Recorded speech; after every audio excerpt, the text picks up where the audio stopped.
Ahoy, friends. It's me, Dave Landau.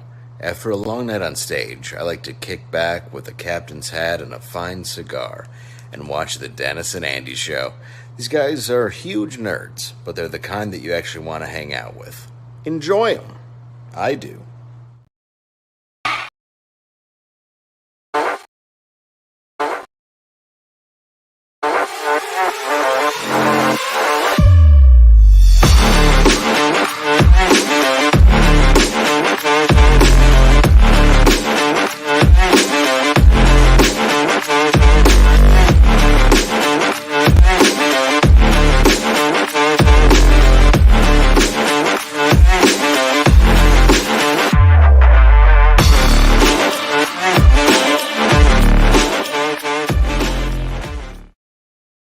What is up, everybody? It is the Dennis and Andy show, wearing our lovely Lilith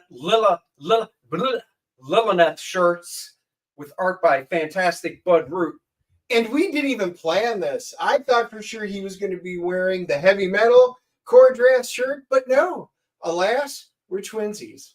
We are twinsies, just like Arnold and DeVito. I'm the big handsome one, and Dennis is the big butt still kind of stumpy looking. If you see his legs, the length of his legs, for a guy that's 6'8", his legs belong to Danny DeVito. It's weird.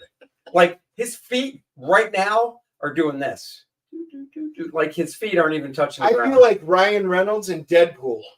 Yeah. Well, I mean, you have a small wing too, but the legs are definitely doing it. Wow, we can never even get 2 minutes into a show, can we? You brought up Deadpool. That's that's legs. That's got nothing to do with it. Whatever. Well, guys, this is our first show after we have finished core draft. We stayed up till 3 o'clock in the morning, closing it 3:30 because we chatted afterwards. We did, so I didn't get to bed till 4. But you know, we closed it. It closed strong. You guys are all great. We are tired, but this is Wednesday, new comic book day. We have great guests, and that we teased out. We may be done, but there are lots of great projects that are out there waiting to be backed. That's right. It feels weird. I told Dennis, I said, it's weird having the print files sent out to the printers and stuff. And I mean, when you're doing crowdfunding, for those that don't know, and our two guests can attest to what I'm about to say, during the whole time it's funding, the live time and the in-demand time, until you actually shut the campaign down, it's every day you're just like, what can I do to promote this? What can I do to do this? What can I do to spread the word and get the word out? And now, like, when the campaign was officially closed, it was just like this sigh of like relief. Looking forward to getting the book, back from the printer and stuff. So let me scroll down here. $5 from Randy. Whoa! $5 core drafts finished by giving a solid 12,000 in 12 hours. Well, is that what it did? I had no idea. I thought it was like 8 or 9. It's just a blur. It really is. Everything was going so quick, doing our own show, hopping on there, going back and forth, figuring out what we were doing. And then by then, making me drink beer. And I see AJ in there. I drink the Barbarian beer he had brought us. And, and then we got into the good stuff like the Guinness and some of the other dark ones. So, guys, that whole night was a blur. Where's your funny book? Well, here's the fun thing about that is he says, "Where's my funny book?" And my first reaction is, we are doing the fulfilling, and we have like over 1,700 to fulfill. I think AJ should be 1,699. That could be the case. Boy, with anybody who talk like that, right? Getting on here, and or we could do it mystery relevant. You could be number 1,751, the last one. See, now Marcus is always very nice to us, so he'll get his books first, because, or however they print them off on the spreadsheet. Yeah. So anyhow, without further ado, we shall bring on our guests. We've got Mr. I got to get over the right one. Mr. Brian, hello. Hey, how are you guys doing today? Thanks so much for having me on. Yeah. Glad having you back. And then our other guest could be Dennis's brother, and that is Clint Hilinski. Look at these two; they're like mirror images. What's going on? From the neck down. You know, Clint, if you stop wearing sleeves, I think we're brothers. I've never gone the sleeveless look. I think my wife would frown on it, but yeah, I've never. I gave up on tank tops in the late '80s. So my wife does frown on it because she's the one that removes my sleeves and tapers them all down. She hates it, but I was like, "Gotta do what you gotta do." I can't have arm armor sitting there just. It's a gun show every day.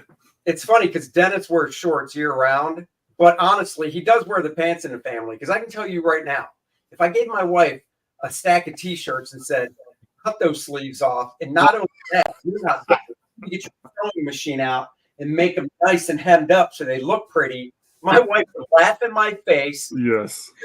At me.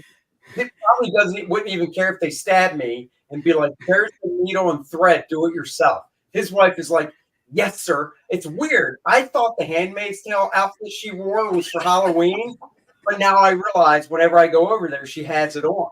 And I'm like, "You got it made." I am really glad she doesn't watch our show. That's the safe thing, is you don't really have to worry about the wives watching your comic book internet show, talking with your other comic book friends. For some reason, the wives are never very interested in that. Yeah. Deanna has zero interest in any of this stuff. Yep. Okay. I will go in and do What was that, Brian? I'm sorry. I said that Deanna, my wife, has zero interest in any of this. I think that the best word to describe her is tolerant. Oh, dude, his wife bags before books. Really? I mean, she does all this stuff. Mine won't have any of it. So I'm actually like, First Man was all me.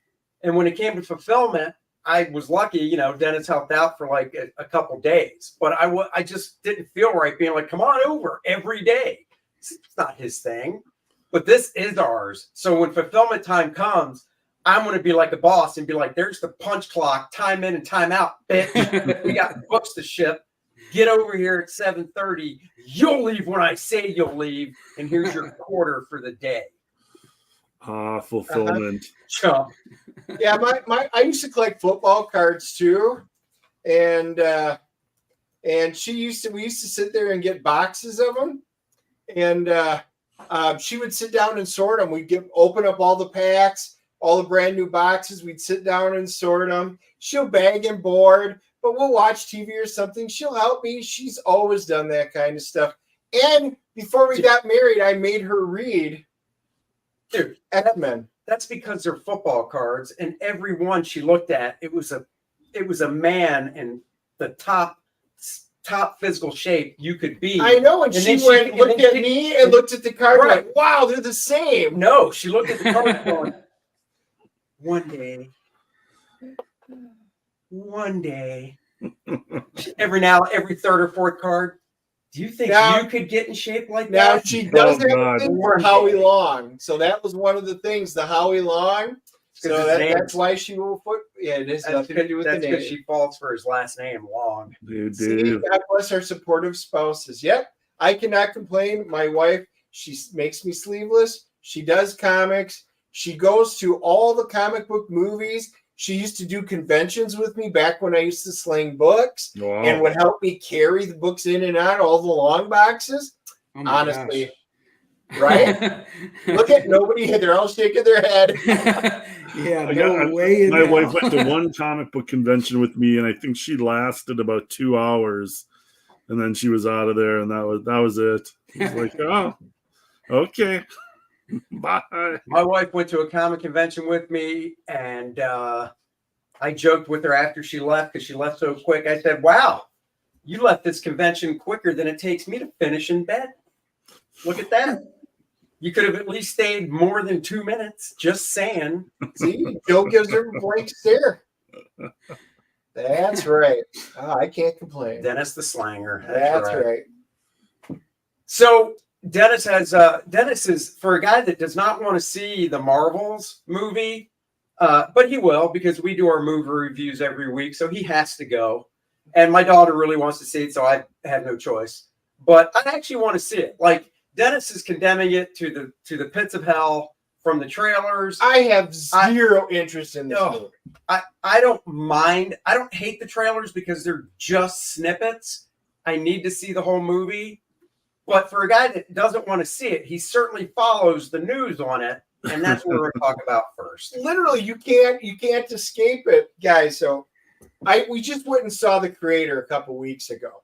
$80 million budget. This movie looked like it was a $300 million good Marvel movie. It just had Star Wars. The special effects were great. The story was great. And they did it on a shoestring budget. The huge tanks, the battles, the AI, everything was amazing. $80 million. The Marvels movie, and I'm not fond of any of the three characters. Monica Rambeau was okay. Kamala, I couldn't even finish. I started watching the series. I got halfway through and I went, wow, I can't do this. And Brie Larson, she's about as exciting as a moldy donut. Well, I mean, Dennis, honestly, with Kamala, you have a sign on your door at home that says there's a Muslim band entering my home. Wow. So, I mean, that doesn't shut. Well, we weren't going to be monetized anyway, so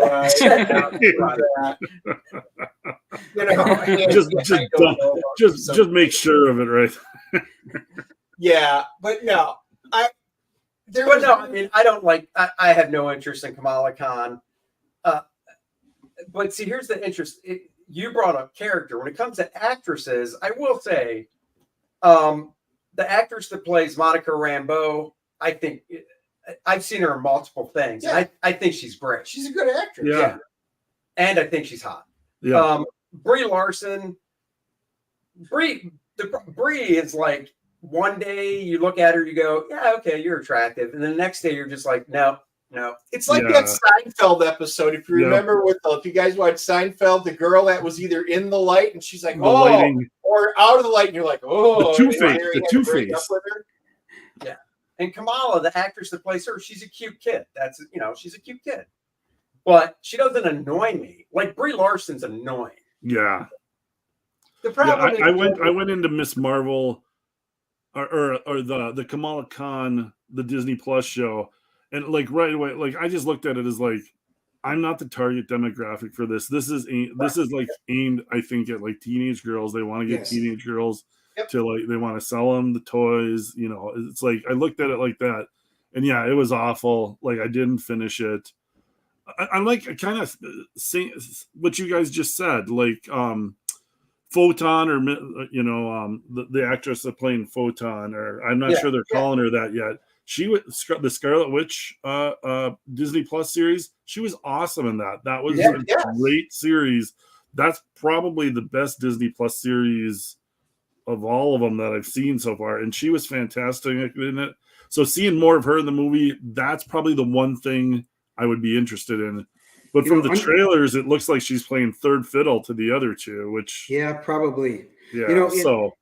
Going along the same lines of what Clint said about the demographics for Ms. Marvel, the TV show, I agree that I'm not the target demographic. I'm way outside of it, and went into it with the same idea. I think, though, as bad as it was, one thing I thought that they did well was incorporate her Muslim beliefs without trying to make me agree that that's correct. They just, when they celebrated something, they didn't try to force feed it to me. They just happened to be celebrating it. So that was one thing I think they did right, is that they didn't try to shove that down our throats. She just happened to be Muslim. Well, when Dennis watches Mississippi Burning, and he's like, look, they're not shoving the Klan down my throat. I enjoy this movie. Just can't help yourself, can you? Seriously. I don't know why we. So I watched all of Miss Marvel because my daughter did, and I agree. And I think I told him right after watching the first couple, I was like, "This is a Nickelodeon show, basically." Yeah. Or a Disney, like it's a Hannah Montana show. Whatever. So when I watched it with my daughter, watching it through that lens, I don't think it was that bad. Because I can watch, like Hannah Montana, I didn't think was a great show. But when your kid's growing up and she's 10 years old and My wants to kids watch loved it, you're like, okay. And it was cute and stuff, but well, let me ask you guys. This is my take on it. In order for anybody that's going to go see this to really enjoy it, you pretty much had to watch that Scarlet Witch show, Vision. What was WandaVision? WandaVision, yeah. Yeah, WandaVision. right.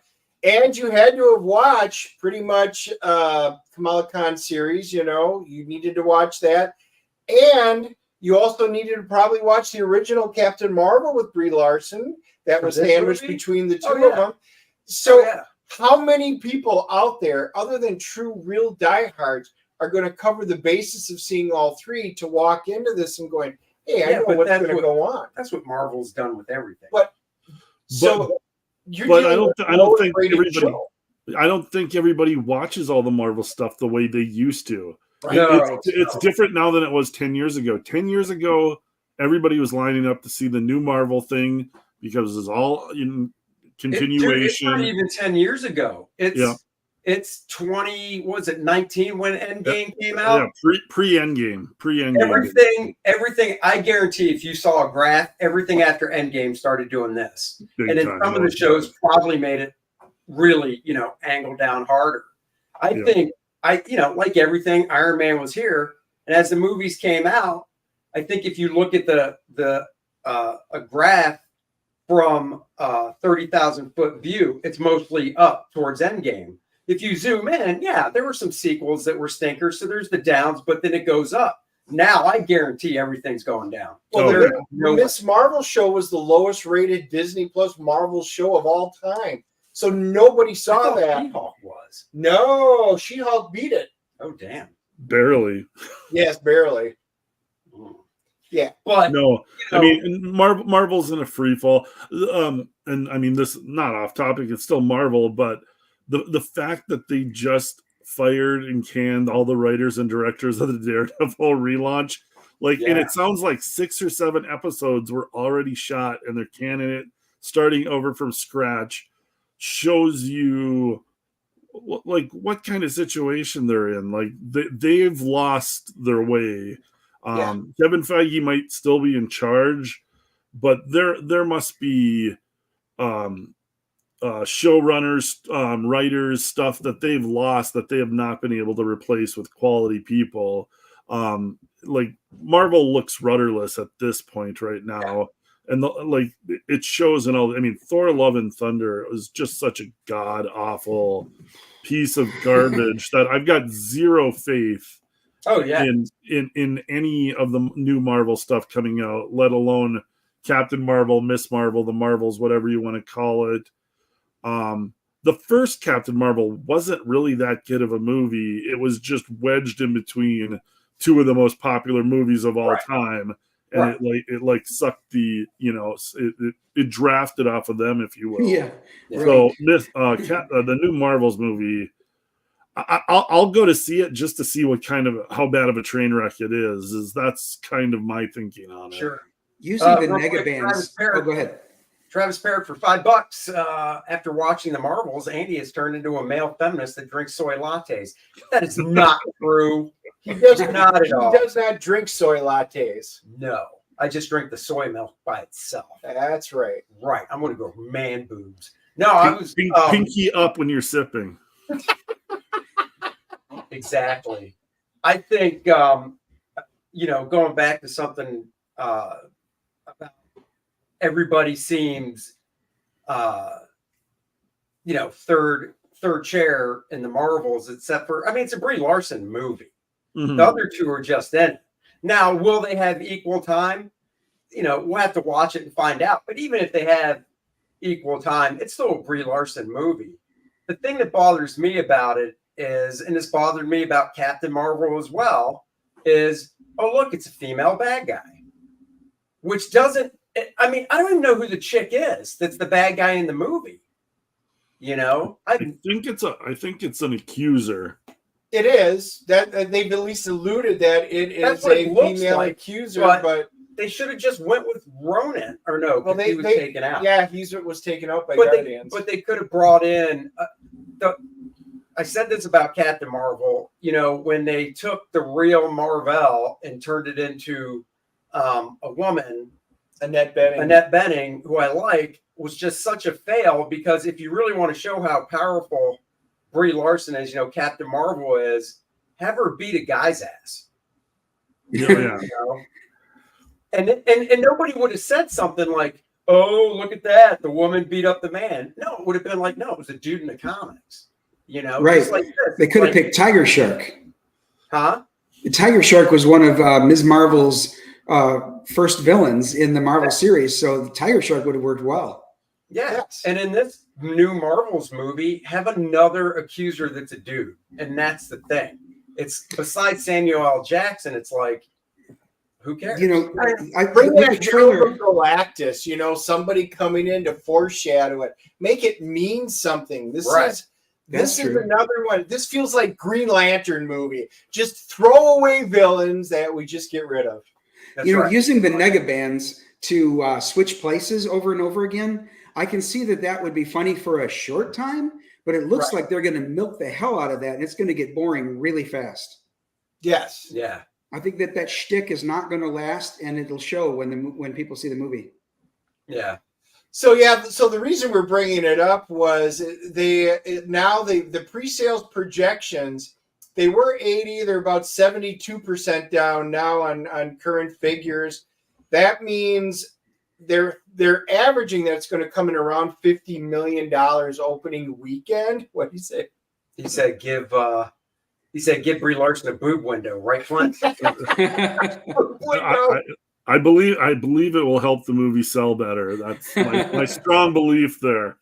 Well, it's funny. Any of the articles, if you all go on and Google right now and you type in, you know, Marvel's box office opening, it is the picture of Brie Larson with the bus shot, with the white tank top, and that's the only thing that they're showing. It's like, come on, guys, there's your reason to do it. And even the girls are like, really, is that what's going to draw us in? They really push that tight white tank top and just like, hey guys, remember Brie Larson's got a real nice rack, so please show up to this movie. You know, it's like it was just about as subtle as any of my comics was. I was actually proud of them for that. It's like the one decent move they've made in a while. So we've got a $50 million opening. High end has it somewhere between 65 and 75 million. So that's not a great opening. That's half of what, to a third of what her first movie did. And on top of it, this sounds like it's the most expensive Marvel movie to date, which they said it's about 300 million, but they have not included. They've reshot the hell out of this movie. None of the reshoots and none of the re-editings have been factored into that. So how expensive is this movie going to be? Wow. I mean, this really could be potentially the most epic fail in the history of Marvel. Welcome to the iceberg. Yeah. Exactly. But, you know, it's difficult for me not to go because I just, you know, I've been on the train for so long that I want to see what they do with the stuff. And, you know, even if we didn't do our weekly movie reviews and stuff, you know, I'd still go. So I'm bringing a fire extinguisher so that when the train crashes and Andy bursts into flames in the middle of the movie, I will be able to put him out and save his life. So that's yes, but will you? You'll be able to, but would you choose to? After this show, probably not. like Randy said, I'll take a hit for you guys. Marvel is going to open lower than 2008 Incredible Hulk. But, you know, Clint, you brought up a point about like with Daredevil. Think about Netflix Daredevil, the 2 seasons of Daredevil. That was low budget, absolutely the greatest low budget Marvel stuff could do. And I mean, I don't know anybody, and you guys can correct me if I'm wrong. Did you guys like that series? I did. Oh yeah, the emphasis was on the writing there. I mean, they still they still messed stuff up that they could have done way better. But I mean, overall, everybody loved that, especially the earlier seasons of it, because it was well written. It was thought out. There was reasoning behind everything. They kept it close enough to the core of what everybody knows Daredevil to be. That's the important part. That's where Marvel's gone off the rails. Is they quit worried about writing. They've quit worried about sticking to the core material, and they think they can fix everything by throwing more money at it in production and making everything shinier and glossier, taking things less serious, more jokey. It's like they've created this Marvel formulaic cookie cutter that the earlier generations of Marvel movies weren't. They were close to what the comics were. They were close to what the fans' expectations were. And it's classic Hollywood executivism of, we know better than the fans, we know better than the creators. We're Hollywood executives for a reason. We can make our own stuff, and we can make it better than what the original stuff was. Yeah, it happens to everything in Hollywood. The fact that they're moving away from canon, I think, is their death knell, because some people will say, yeah, but the normies, the people who aren't comic book fans, won't even know that we've changed it. Okay, that's true, but if you were to follow canon, they wouldn't know that either. So just make it canon, and those of us who are fans will support the hell out of it, and those that aren't comic book fans will become fans anyway, because you'll keep it to the storyline that was well written to begin with. And I mean, it's through decades of experience of what was good and what wasn't, and they're just poo-pooing that, throwing it aside for whatever agendas they've got. I won't even get into that. And unfortunately, moving away from canon and getting to the cutesy side of things, in Iron Man, there was a couple of very sarcastic, funny quips that Tony Stark gave, right? So because people liked that, they thought, oh, let's do more of that. And now that's pretty much all they do. Mm-hmm. With Thor Ragnarok and Thor Love and Thunder, they were going for comedic effect, and that's not Thor. Thor is not comedy. I hated both of those movies because of that. Right from the very beginning, he's chained by Surtur hanging over the lava, and he's cracking jokes. Yeah. Okay, yeah, Thor might be irreverent and not afraid of Surtur, but he wouldn't be funny about it. He would just get to business. Well, not only that, but if he's cracking jokes and he's already chained up, it's like, and he's basically like, yeah, I let you chain me up just so I can break out of it and kick your ass. Well, why would you waste your time? Just go kick his ass. Yeah, exactly. Yeah, there's a major plot hole there. It's like, okay, how did Thor get beat and chained up and thrown into this cage? He just let himself happen. Right. So it's like, yeah, that doesn't. It was a cool scene in somebody's head. Like, oh, wouldn't it? It was like one of these. Oh, wouldn't it be cool if we did? It's like anytime a Hollywood exec starts out in the writers' room, like, wouldn't it be cool if we did this? Like any writer with this fault just got to be like cringing and be like, oh God, what are they gonna say? Yeah, I mean, when Dennis and I mud wrestle, I just don't let him pin me right out of the gate. I put up a fight for a little bit, and then let the big guy put me down. I hate to say it, but that image just, my eyes are piercing. I'm thinking of Stripes. If you remember, if you guys remember John Candy. With John Candy going. That was such a great scene. Around there and me just taking them up and smashing them all. It was either when we mud wrestle or when we Indian leg wrestle. It was one of the two. Oh, dear God. But then I realized that wouldn't be a competition because his stubby legs are so short. He couldn't get in position to Indian leg wrestle. Do you think One Piece success is having them retool Daredevil? I've heard a lot of great stuff about One Piece. I haven't seen it I yet. have yet to watch it. Have you guys watched it? I haven't seen it yet, but I've heard everybody raving about it, so Yeah, it's on my list. It is on my list. I want to watch Gen V, and then I do really want to give this a shot, so I will probably do that. I am watching Demon Slayer. My niece said, Uncle Dennis, you need to watch this. It's really good. So I said, yeah, and it's interesting. It's an interesting anime. So, I am. Yeah. Yeah, there's too many channels and there's too many shows and they're all watered down and none of them are as good as they could be. Is part of the problem. Yep, I agree. Yeah, I agree. There's one on there I just started watching. It's called Severance, and it's been out, and I had never heard of it. I think, is it on Prime? It's on Apple TV. Apple TV. Yeah, and but it's just very interesting. Adam Scott is, they get a chip implanted in their brain, and when you go to work, your whole life stops, so you don't remember any of your personal life. All you know is your work life. And when you leave work, it switches again, and you don't remember anything that happened at work. You only remember your personal life. Oh, interesting concept.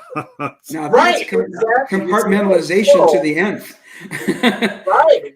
So I started watching that, and I am going to finish it. It's a slow burn, but the concept is so cool. And of course, there's these dark elements that are creeping in. So Of course. anyway, just thought, I don't know if anybody in the chat seen it, but let me know if it's worth finishing. I overheard him on the phone with his doctor bringing up Severance and saying, "Is there a chip you can implant in my head so after I leave Andy's house, I can forget everything?"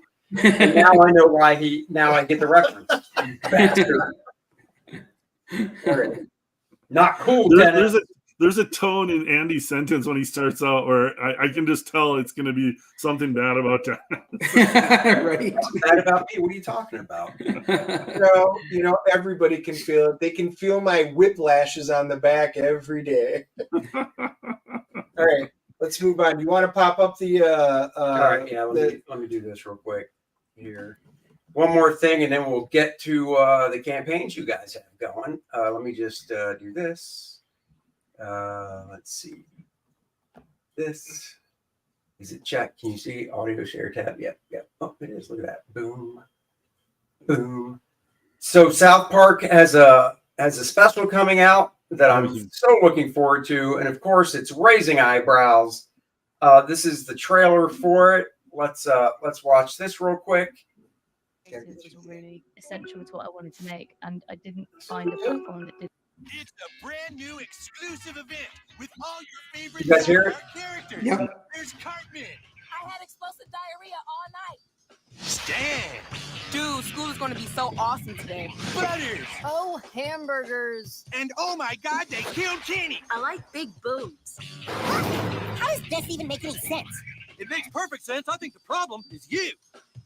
South Park, new exclusive event streaming October 27th exclusively on Paramount Plus. I am very much looking forward to that. Their COVID special was fantastic. This looks fantastic. Into the Pandverse. This just looks, guys. The one thing you can say about Trey and Matt, they don't hold back on anybody. It doesn't matter what side of any aisle that you're on. They just come out blazing and will burn everything to the ground. But I will tell you, they have their thumb on the pulse of every current topic worldwide. I always give them kudos. They don't always hit a home run, but man, they have no fear. Disney is now planning on suing them to not only get this one stopped, which they won't do, but they also are coming out with another Mickey Mouse Rip on Disney parody in either late January, early February. And Bob's already come out and said their legal team is going to be trying to stop them. Like the level of success that they've had just lets them do whatever they want, and what they want still continues to be funny. But I saw a couple of comedians talking about Comedy Central, and these are the type of guys who would have like special. You normally think they would have specials on Comedy Central, and they were talking about how the executives at Comedy Central hate the stuff that's been popular. They hate South Park. They hate Tosh. They hate Tosh Point oh. They're the people that love the Daily Show, love Jon Stewart, love Trevor Noah. That's the kind of comedy they want. And it doesn't sell. Like, it keeps Comedy Central down because nobody likes that stuff. They like the more highbrow, like, what is it? They're defending Broad City, like, as that was like one of the type of shows that they like. but the stuff that actually sells that people watch, South Park, Tosh is a massive hit for them for years and years and years. The people that run Comedy Central, they hate that stuff because it doesn't fit into their what they think comedy should be. So it shows you how powerful those guys are, that their number one show on that channel, and the executives hate it and would wish to cancel it tomorrow if they could. Yeah, they can't. But kudos to Comedy Central, which is now, I think, owned by Paramount, right? And they have stood behind them on every single thing that they've done, at least as far as we know. So I will give them kudos for allowing them to be creators. Yeah. Yeah. I think I used to watch it every week. Now I pretty much just tune into the specials and stuff, but I just forget about it. But I do need to get back to it, because when it first came out, before it even came out, a buddy of mine was like, have you seen this thing called South Park, 30 years ago, whenever it was? And he sent me the VHS tape. VHS tape of the pilot with Brian Boitano. And oh my gosh, Jesus, that's right. Oh my God, I forgot about all that. Because I think it came out in '97, something like that. Yeah, that sounds about right. And that I saw that, I'm like, oh my God, this is hilarious. Back then it was Simpsons and South Park. That was theoretically still Simpsons, but yeah.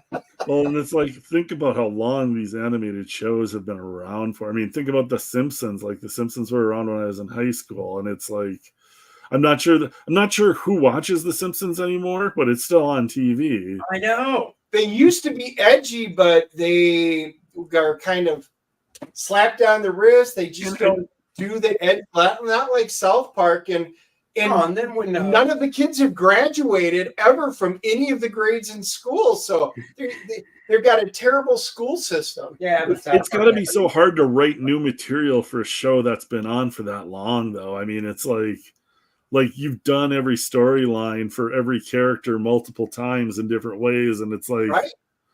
I'm sure it's still a good gig to have writing for The Simpsons, but like coming up with a new storyline for Bart and Lisa, it's like, what are you going to write? The ratings obviously have to be there, because if they weren't, I would assume Fox would be like, you're done. 32 seasons last I saw. It might be more now, because I actually did stop watching The Simpsons. But South Park, they bring in new characters like PC Principal. Peter Charles, I think, is what it stands for. Peter Charles Principal. But PC Principal, Stan, you're the problem. And I was like, who's this guy? I'm like, oh my God, he's so funny. So they keep finding new characters to introduce, to bring a focal point on what's going on in America or in the world. They just do such a good job. I love it. Well, and that's what I was going to bring up. Paul says The Simpsons lost it for me when they apologized for Apu. That was funny. Too much political correctness. And it's true, because Apu is the one that, who's the voice actor that quit? Because Hank he was Azaria. a white guy. I shouldn't voice him. What'd you say? Hank Azaria. Hank Azaria. And Hank is hilarious. I mean, he does a ton of the voices. So I think it, like, all these people that apologize for this stuff are just protecting their own asses. They see what the climate is. It's like, that's a sweet gig for him. He was doing other voices on the show, so he's still going to get paid. It's like, nobody wants to stick their neck out unless, they're protecting their own bottom line. So right. Like, I understand why they did it, but it was unneeded. And it's like, the more you apologize to these people, the more they're just going to come after you. So it's yes. Well, it's that whole thing. They take an inch, they take a mile, or whatever. Yep, exactly. Right. Mainstream, but that's just it. Mainstream, they just go down, and it's not like it's one or two. It's every channel, all the news, all the comedy, the late night. They're all focused in exactly the same direction. They all bash on the same people. It's just utterly ridiculous.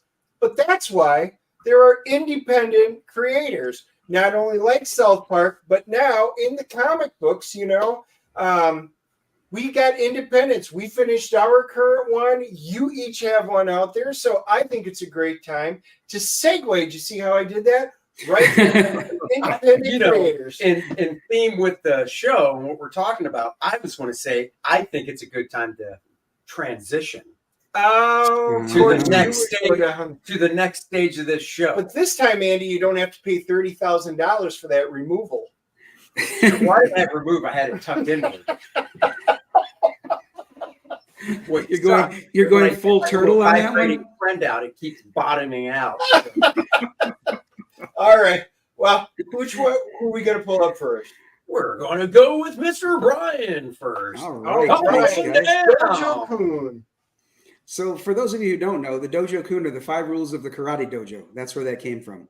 So the book that we're looking at here is Janice Hardy's The Healing Wars, book 1, part 1, The Shifter. This is an exclusive license that I got to adapt Janice's trilogy into comic book form. I'm super excited to be able to do this, though. I got to tell you, this is a fun project. It's great that she's involved as much as she is. And right here, you can't see the trailer because I recently played it. I will put it back to this. Whoa. Easy. Okay, so I'd like to play the trailer to get us going because I don't want to repeat everything that he says in there and then have you listen to it in a minute. So it's only 30 seconds, so let's give it a listen. Naya is an orphan with a rare gift. Others with this gift can take pain from a person and transfer it into the cobalt blue metal known as pinvium. But Naya's gift is flawed. She can only transfer pain from one person to another. Orphaned on an island nation occupied by a conquering enemy and trying to locate her missing sister, Naya has to make sure they don't find out, or she'll be weaponized against her own people. Be sure to back Janice Hardy's The Healing Wars, Book 1, Part 1, The Shifter, from Dojo-kun Comics. All right, short and sweet, that one. Oh, there you go. Basically, yes, that's the synopsis of the storyline. It's a hero's journey. It's a female protagonist named Naya, and she starts out with meager beginnings. She's both homeless and an orphan. She has to look for work, and it's hard to find work with this occupying army in the country. Additionally, other countries that occupying army has defeated, a lot of their people are immigrating to her little island nation. So all of their resources are being pretty much tapped. And she understands that somebody needs to stand up against this tyranny. And she's like looking around and she's like, I guess that's me. So, yeah. So on this one, I know I've only got a few minutes because we want to take a look at Clint's too. So I'll go a little speedy. We've got the cover is by Zilson Costa, who is also my interior artist. Zilson and I work together on Siamese 3 and 4. So he and I already have a well-established working rapport. He's great to work with. He's a storyteller just as much as I am. I've said that a lot. The artist, and I've talked to Andy and Dennis about this too. The artist is just as much a storyteller as the writer. So his help helps me distill these 400 pages of a book down to comic book form. Now, this one here is 28 pages, and it will be the first 92 pages of her book. Oh, okay. So this cover here was, like I said, by Zilson, colored by Don Edwards, who is also in our indie circle. He's got a book launching later this month called God's Eye Omega Mission. So check that out later this month. Cover B is by Renzo Rodriguez and colored by Josh Rodriguez. No relation. But as you can see here, this one here is less of a cinematic cover. So this one I made look like a movie poster. And this one here, I asked him to do a scene from in the comic book, which I appreciate when, as a customer, if there's a scene that's on the cover that never appears in the comic, I don't know. It's a small, pet peeve of mine, but it's like, can't you at least just tell me, a piece of the story on the cover? So that's what I'm doing here. And it is, in fact, the first meeting of Danilo and Naya. And here it is in the interior. So you can see some of Zilson's interior art here. I think he does a great job with, as you mentioned a minute ago, transitions from one scene to another. I love his puzzle piece idea here. And he does great. So in the distance, he doesn't do a lot of detail on these faces. But when they're close, he's really good, not only at drawing expressions, but also, I've been saying this on each of the shows, he's great at drawing characters who are teenagers as teenagers, not as just smaller adults. Right. You know, so that's a skill that's difficult to hone, and I think Zolson's really good at it because, after all, Naya is about 14 years old, so it's important that she doesn't look ultra sexy. She needs to look like a 14-year-old, you know. And the same with her friend Aylin, right here, the redhead. And there's other characters in the book you probably saw on this first cover. I'll go up real quick if it redraws it. Oh, come on, there we go. There it is. As you can see on the cover, there's even a 7-year-old in the story. So he has to be able to draw kids that look like kids. Okay. Sure. Beyond that, what I have is the making of Ashcan. It's 20 pages. And as you can see, the sample here, there's like the original sketch, the inked, and then the colored version. And there's other idea, like character concepts and all that in this Ashcan. I know as a customer, I appreciate these things. So I'm hoping that others agree. I've got a 22-page coloring book that has some scenes from inside the comic, like here, the ferry accident, the 2 steamships that crash. So that is a picture they can color and more like that. There is a one-of-a-kind glittered sketch card. And by that, I seriously mean one of a kind. There will only be one of these on this campaign. It's still available. And it, in addition to being signed, autographed by Dave Ryan, the artist, he also put glitter on her eyelids, her lips, and her manifestation of her powers. So I thought that was pretty clever. That's cool. And then in the tiers, in the largest tier, the featured tier, there is this 3D printed Danello's blade. This is the one that you see on the cover, in both covers actually. In the cinematic cover, he is up front and center wielding that blade. And then in the Renzo Rodriguez version, the blade is pretty prominent. So I thought that would be a great idea to do a 3D print of that. And if you can, guys, in Big and Me, I'll do this. Oh yeah, let me hold on. Let me get down here. Solo layout. There you go. Neato. This and the fact that the filament that my printer used is like a black and red combination, which I thought was really sharp. So this is what it's going to look like when you get it. There are just 10 of these available. Cool. This is what the textures look like. I thought that's pretty cool. That is cool. This takes him about 16 hours to print each of these. So he's willing to do 10 of these for me. Oh, wow. So that's will that pierce flesh? I would think probably not. You could probably use it as a letter opener though. Oh, letter, jugular. Okay. Okay. Yeah. Just haven't thought as I look over at Dennis. That's all. Just, do what you got to do. Let's see here. How did you, before we move on to Clint's, how did you hook up with this author to get this going and stuff? That is a short but fun story. So my wife read the trilogy of Janice's novels and really liked them. Suggested, since I like fantasy novels, that maybe I would too. She said it's a young adult book, but I think you're really going to love it, and it's a quick read. So she was right. I really loved it, and I had just finished reading it when my friend Steve called, and we were talking, and I told him, you should read this novel. He said, oh, yeah, I read that trilogy. Would you like to talk to the author? Oh, wow. I was like, yeah. How would you hook me up with the author? And he said, I work with her husband. Oh. So this was just complete happenstance, guys. I mean, the fact that my wife suggested the novels, I mean, I suppose that's not so unusual, but the fact that I mentioned it to my friends, I've read a lot of novels that I haven't mentioned to Steve. I just happened to mention this one, and he just happens to work with the author's husband. I mean, what are the chances? So it was serendipitous that we got together. She and her husband are kind of comic book fans, so she's excited about this. Oh, very cool. That's a cool story. That's neat. Let me grab the super chat from Randy real quick. Randy Howe, $5. Thank you very much, Randy. Nice transition into a fetching pair of 6-figure young ladies. See what he did there, Dad? Oh, I did. Randy. Yes. He is the from best. your mouth to God's ears. 6 figures. Let's go. There you go. Well, that's cool, man. I hope people go and check it out and back it. It's on Fund My Comic and it's on Kickstarter, and the links should be in the description below. I was going to ask, why did you choose any particular reason why you went both platforms? Yes. So the people who have been supporting my comics recently, I think are more likely to go with Fund My Comic. A lot of people that we in these circles are sort of have reservations about Kickstarter. However, I didn't want to limit to Fund My Comics because I want to reach out to Janice's fans and other fans of young adult novels and all that to try to get their attention. Sure. And they're going to be far more familiar with Kickstarter. Okay. Oh, makes sense. Yeah. Very cool. Yeah, that makes sense.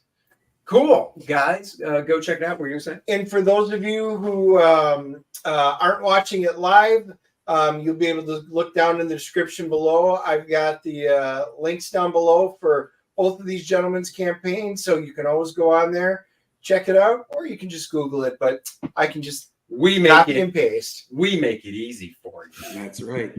Exactly. Let's bounce on over here to Mr.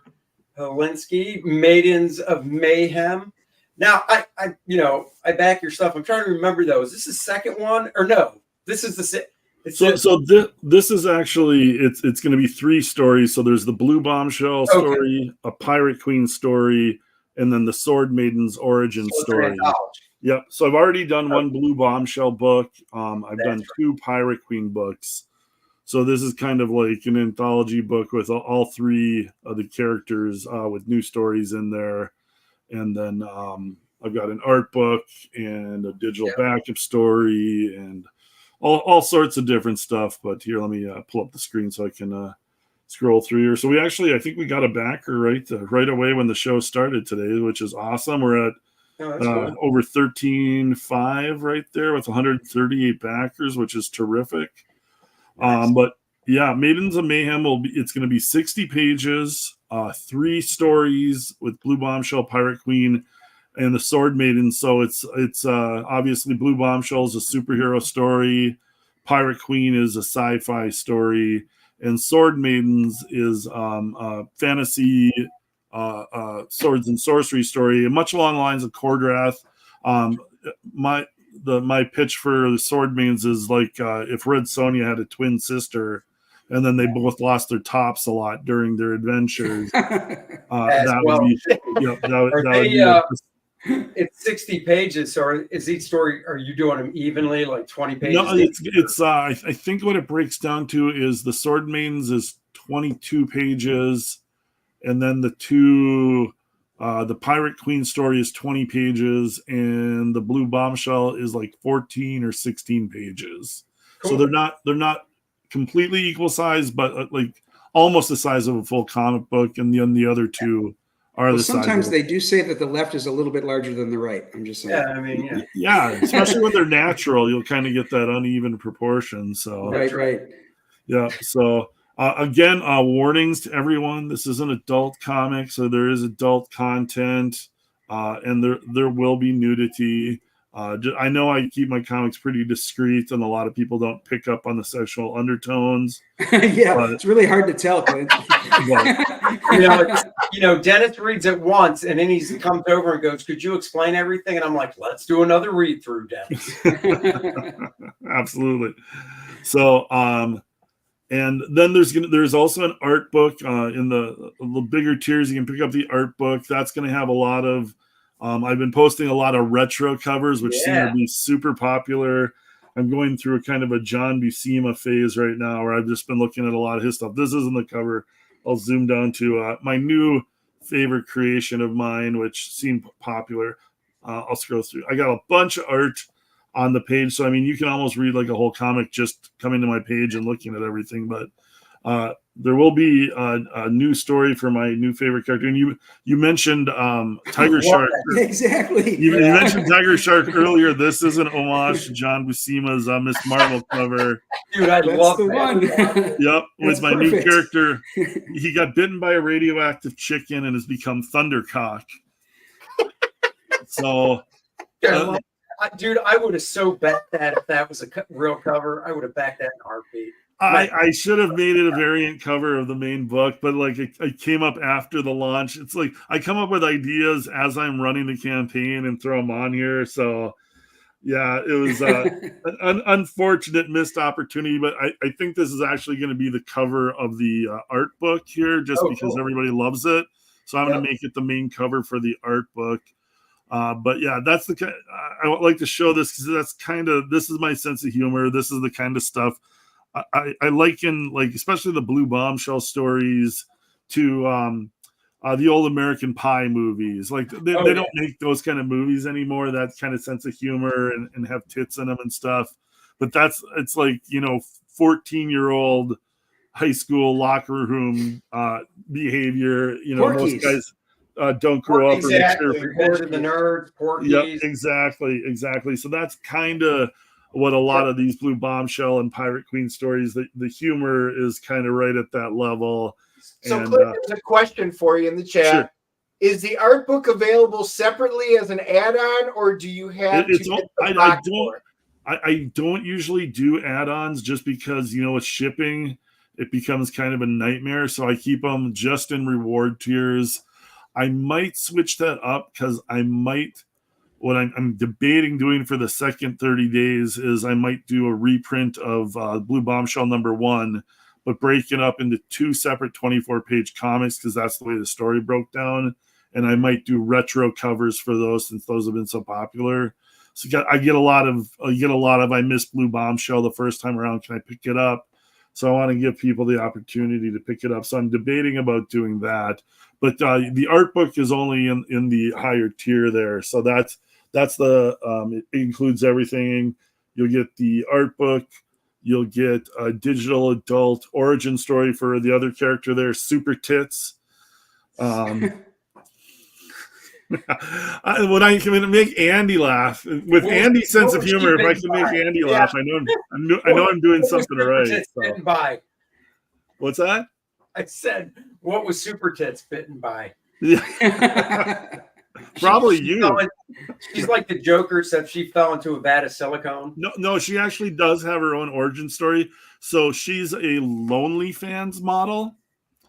So she has a Lonely Fan site online, and she has one of her guys, and some people call these people simps, is like one of these evil super villain scientist guys. So in order to get her attention, he gives her superpowers.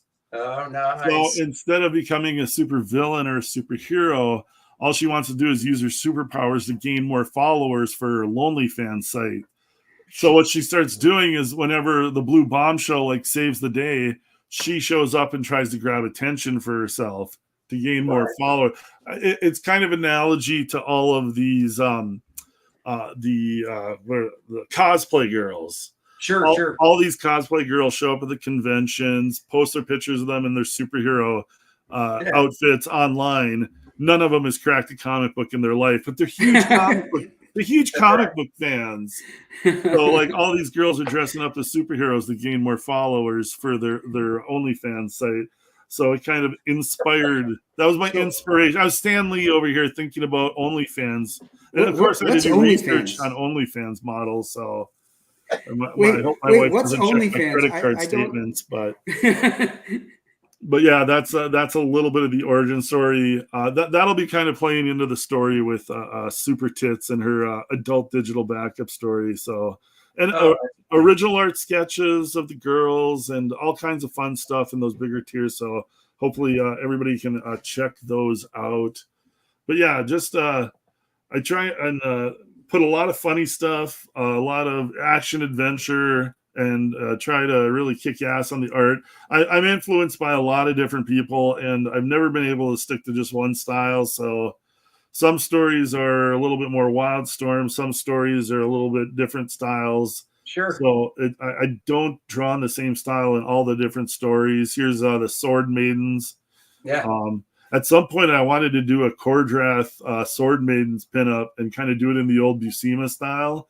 Cool. Yeah, I just haven't had time to get around to doing that yet. So when's the team up between the Tromboner and Thundercock? Yeah, there will be. They're definitely going to want to double team the Blue Bombshell. Okay. That's right. In a fight, you dirty minds. Oh, yes, exactly. Yeah. So, but yeah, everybody remembers the Tromboner now. So I think Thundercock and the Tromboner, I'm creating this rogues gallery of villains for the Blue Bombshell to rival Batman's rogues gallery. Clint, you can have this one for free, you create a villain that is like that dude from the Wrecking Crew in Marvel that swings around the big wrecking ball. Oh yeah, he's got 2 of them, and his name's Brass Balls. Brass Balls. I like it. I like it a lot. You heard it here. You get it for free. No, everybody heard it. That's and I expect just the credit. And no, I will after Andy Smith. Brass Balls. No, I love it, and I love those old Wrecking Crew characters too. So it'd be fun to draw that kind of. You could do the whole Wrecking Crew. You could have Brass Balls, the dude that carries the what's that? Crowbar. The crowbar is a big freaking dildo. And what's the other dude do? See, and that's half the fun. That's half the fun of his writing dildo these could have stories. a hand at the end, and instead of the wrecker, he could be the fister. Yeah. Or it could just be the fisting crew. You're stealing all my great ideas now. Oh, I like it. Boys, this is good. This will definitely not be the PG-13 book. No, it is I was telling the guys before we came on, they've got, all over this. They've got the absolute opposite ends of the spectrum here with my young adults, teenage 14-year-olds, and then Clint's book, which is what you see here. Yeah. Mine is an adults only kind of the cock goblin. Oh, can I steal that? Because I could do a Green Goblin version. Nice. I can't wait to see what's on the front of his glider. Yeah, exactly. Wow, we can see the chat's heavily engaged in this now. And that's the thing is these comics just write themselves once you get going. I come up with more and more stupid ideas. Torchbearer is absolutely right. The Wrecking Crew already had one called the Pile Driver. Exactly. There you go. You could do a chick called Backdoor Betty. Oh, jeez. Of course, I knew you were going to say it. Yeah. Why don't you hit refresh? Let's see if anything happened, and we'll go back over to Brian's as well. Sure thing. Let me scroll up here. Yeah, there's good news there, guys. Oh yeah, we got it. We got another backer. That is awesome. Very good. Love seeing that. Good. Awesome. Awesome. Thanks for the chat, man. Awesome. Deep Throat Thelma. Oh, Deep Throat Thelma. Yeah, so these are fun comics to write, and I hope everybody kind of gets a kick out of the stupid, because it's like the thing is you want to find a niche that like nobody's doing anymore. Like everything's gotten so PC and so cleaned up that you can't even like joke about. I mean, if you joke about this stuff in the wrong circles, you get in trouble. So, right. Yeah, I'm just trying to like bring back a little bit of the fun that we used to be able to have in comics. So if you're a fan of this stuff. Let's see. Bring in a Namor type called Flying Seaman. Seaman. Or no, you call it the Flying Seaman, and you actually spell it the right way though. SEA-MAN. That's right. So it sounds bad, but then you just go, read it, pal. Why are you taking it that way? And then the title of the book can be Friendly Fire. That's right. Love it. All right. Oh, there you go. So yeah, 2 more backers, guys. Thanks very much. Awesome. Nice. On the trail upward. These campaigns are marathons. They are not sprints. So yours says 359 days to go. Are you? How long are you leaving it up for, or is this like really is a year-long campaign? Well, see, the intent is to fulfill this in October of 2024. However, I'm putting in a bit of a buffer there because I know that there's printer issues. There's relatives who get sick and you need to care for them. There's a lot of things that can happen there. If we get it done by June, you'll have it by June. If we get it done by April, you'll have it by April. So, it really depends on how funding goes. And if we reach our funding goal and I can get this done sooner, I'll get it to you sooner. Oh, there you go. Well, congratulations, you guys. Keep going. Like I said, for all of you that are going to watch this tonight, tomorrow, next week, the links are down below. Go ahead and back them. 2 completely different campaigns, but both great in their own right. Appreciate it, guys. guys. And also, guys, don't forget, I've got to sign up for my new thing. Nice and tight. It is. Clint, get your mind out of the gutter. Who doesn't like it nice and tight? It's nice and tight. The comic book type pencils of me. It's basically a collection of pencils I did for other inkers over the past 20 years when I was working mainstream and stuff like that. I'm picking out the best ones. 52 pages. It's saddle stitch. You can lay it flat, scan pages, print them out in blue, practice inking, whatever. So the sign up is in the description below. And I know Randy will, of course, post it because he is awesome that way. And we thank you guys for joining us today. We're going to let the people jump right on over to the Graybeards, where Aaron and the crew are starting up. And I know Aaron is also launching at 7:30 Eastern, 4:30 Pacific, Kevin Brevis's crowdfunding campaign. And Kevin will actually be a guest on our show next Wednesday. Oh, is Kevin launching his campaign today? Yeah. Yeah. Oh, and he's launching on Aaron's channel? Yeah. Oh, God, I had to stop by. I've known Kevin for a long time. He's a Minnesota guy, so he calls me about the Vikings all the time because he doesn't have anybody to talk about the Vikings with in California. So. Oh, nice. Yeah. Very nice. It was weird when I became friends with the guy from the werewolves movies. I know, right? Yeah. But yeah, Kevin so is an awesome dude. He'll be on it at 7:30. So Pacific time, and then 4:30 Eastern. If you're in the middle of the country, sorry, Clint, nobody cares what time zone that would be. Look, hey, I didn't make the rules. I'm just saying when I see commercials, it's like, well, it's Eastern time and it's Pacific time, and I'm like, they just don't care about anybody in the middle. Fly over country, we get it. We're not sensitive. We can handle it. I think you're the soul of the nation. Dennis thinks you're the armpit. Whatever. 2 different books, 2 different viewpoints, both 180. Even though that's where Dennis is from. I was noticed he moved from there though. Unlike he was a smart one. Man, you stayed. And aren't you middle of the country too, Brian? I'm considered Midwest. Yeah, I'm in Michigan. See, look at you. You guys stayed. He was like, he got born. Yeah, but as a baby, he looked around and said, I can't wait to get the hell out of here. Even when I was in Wisconsin, I didn't wear sleeves. Just saying. And that's why your brain is the way it is today. Well, guys, now you see what I put up with every single day of every week, and yet I still stay here to take this abuse to be on the channel with you guys. That's right. All right, guys, we're going to get out of here. Let you guys go. Go hop on the Graybeards. We'll catch you next week. Thank you, Clint and Brian, for joining us today. Thanks, and, guys. Everybody, thanks for having us on.